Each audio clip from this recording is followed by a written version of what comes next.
Hello everyone, it's Matilda from Good Health is Wealth TV. I just want to share my experience with you today and to encourage you to be patient in this moment we are in. I've never seen anything like this before, that everywhere is so bare. The shops, the shelves are cleared out, no food. I went shopping with my son today and most of the shelves were cleaned out, and they were announcing in the shop that you can't take more than two of every item. That is, if you're buying bread, you can't take more than 2 loaves. Tomato, you can't take more than 2 packets. This has never happened before in peacetime in this country, and I've been here for some time now. Not even during the time of the Great Storm of 1987 we've seen anything like this. It's unprecedented. And for some reason, I think that this virus, or whatever it is called, is not just a physical thing. I think it has a spiritual connection. And we cannot fight the spiritual with the physical. The government is doing the physical, and we have to do the spiritual. And we don't use states to fight spiritual battles. We have to go to the spiritual realm to do that. And how do we do that? We have to pray. That's one way of doing it. We don't have to gather in churches or in places of worship. We can pray at home. We can pray. One person's prayer can change the situation. We can't just sit down and say, oh, this or that, or give this kind of information, or maybe carry false information. No, we have to pray. We have to go back to God. We as Christians, the foundation of our faith is Jesus Christ. And we have to go there. We have to go to Him to ask for forgiveness. We are all sinners. No one is righteous, because our righteousness is like a filthy rag. We have to humble ourselves, go down on our knees to pray to God, to heal our land, to heal our people. When the Israelites were struck with these serpents, when they complained, oh, Moses, you brought us out of Egypt to kill us or whatever, we don't like what is happening. And they were sent fiery serpents. In the book of Numbers is there. They were sent fiery serpents, and most of them were bitten, and they died in their hundreds and thousands. They realized what they've done.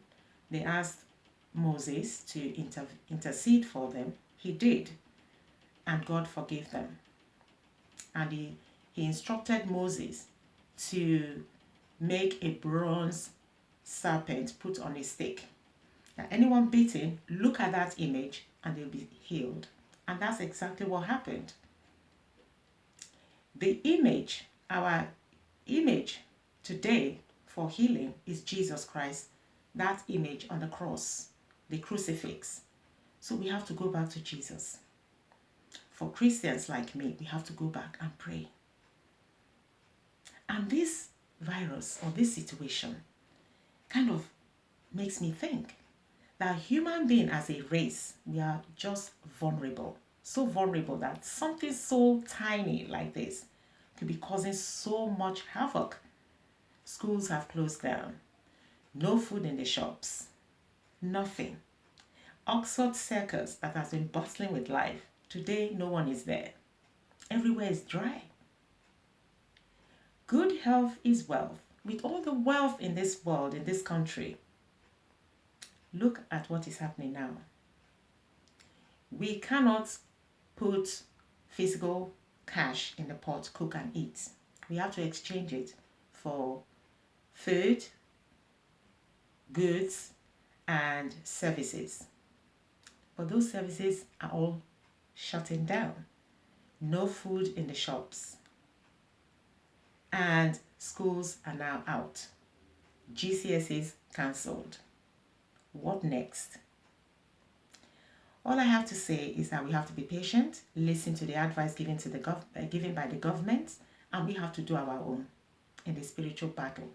We have to pray fervently for God to forgive us. If we call on Him, Jesus, He will hear us. Like in Revelation chapter 3, verse 20, Jesus is saying that He's standing by the door. If we open the door and let Him in, He will come in. So let us ask so that we can receive. Seek Him while we can so that we can find Him. And knock on that door. Open that door for Jesus to come in and heal us, heal our land. This is not a time to be proud. We have to go back to God and ask for help. We don't know where this will be taking us to. It got me thinking. This situation got me thinking.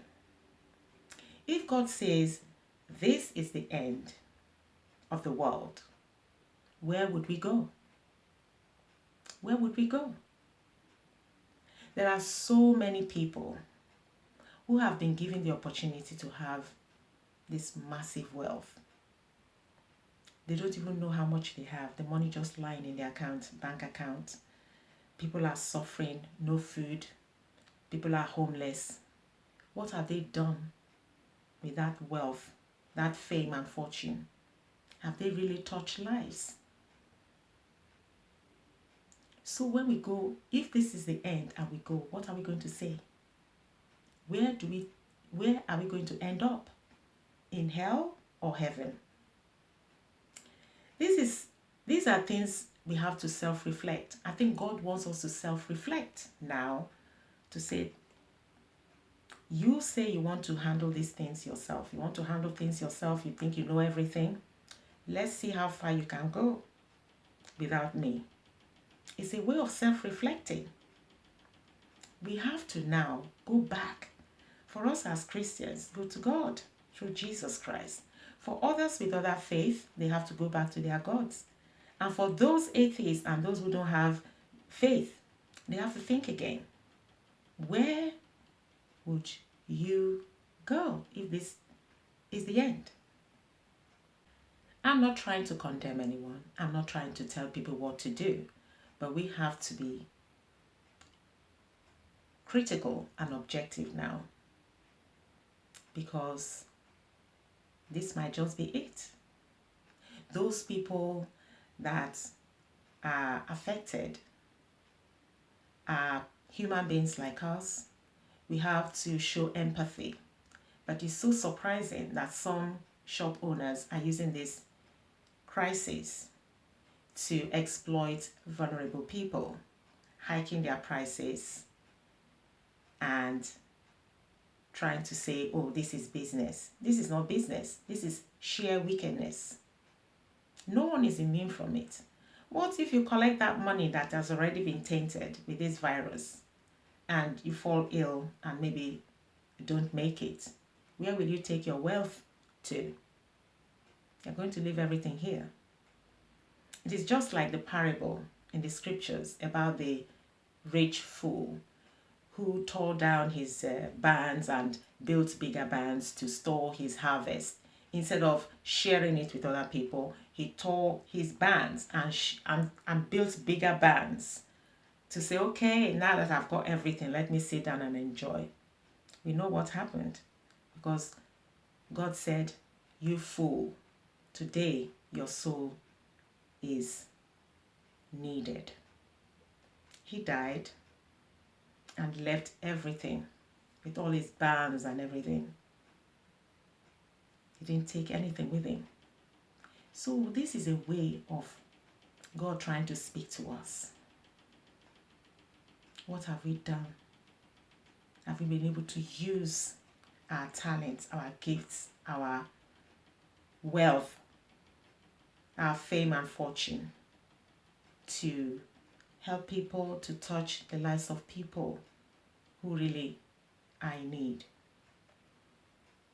My mother always says that if you have £1 and you cannot share with anyone, even when you have £1,000,000, you will not be able to share with anyone. So we have to go back and self-reflect on what we've been doing and what we have to do. So this is my take on it. I'm not trying to be sentimental about it. I don't know much about it, and I don't know how the whole thing started. But it's here now, and we have to find a way to listen to what God is trying to say to us. Follow the advice given by the government. And to be honest, I don't think they know what they are dealing with. The chief medical officer, when he came on TV, I could see his body language. He wasn't sure what he was doing. He may not even know what he was. He needed to give people something. He had to say something. But you could tell from his body language, his appearance, that he too is scared. He doesn't know the full story about this virus. So we have to listen to the advice given and go back to do what we need to do in the spiritual realm. Because this is not just physical, as much spiritual. What I have to advise is that we should now eat more healthily. At least fruits and vegetables are still available. I saw those ones in the shops, so we can buy fruits and vegetables to strengthen our immune system, to protect us against infections and germs, because they contain vitamins and minerals to help us to build strong immune system. And as for toilet roll, well, if you run out of toilet roll, there's always another alternative, water. So we have to find other ways to live if we run out of tissue papers or other things.